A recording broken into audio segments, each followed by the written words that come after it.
Room number 106 චිත්‍රපටයේ ප්‍රධාන චරිතයට පනපවන ඇය ඩිෂ්නි රාජපක්ෂ අද හරිම ලස්සනයි. ඒ වගේම අද දෙවනි පාරට මං හිතන්නේ ෆිල්ම් එක බලන්නේ.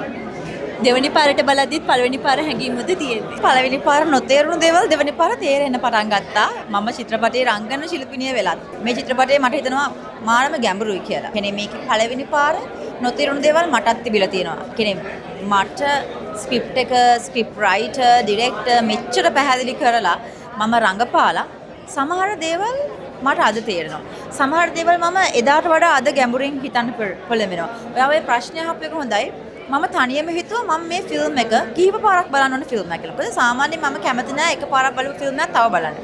මේකේ ස්ක්‍රිප්ට් එකේ වචනයක් ගානේ කියවමින්, හොඳට අහමින්, හිතමින් පුළුවන් නම් පෝස් කර බලන්න ඕන කියන දේ මට හිතුණා. ඉතින් ඔයා අහපු ප්‍රශ්න මම හරි කැමතියි. මට කියන්නකෝ ප්‍රේක්ෂක ජනතාවට මොකද්ද දෙන්න තියෙන පණිවිඩය? ප්‍රේක්ෂක ජනතාවට අපි දන්නවා අපි සමහරලාවට අපි හරි ඉක්මනින් ජජ් කරන්න පෙළඹෙනවා. අපි හරි ඉක්මනින් තීරණය කරනවා එයා මෙයා ගැන. ඒ වගේම අපි දකිනවා සමාජ මාධ්‍ය තුල බොහෝ පිරිස් ටක්කල කමෙන්ට් එකක් දානවා. රයිට්, ඒ කමෙන්ට් එකක් කොහොමද තව ජීවිතයකට බලපාන්නේ?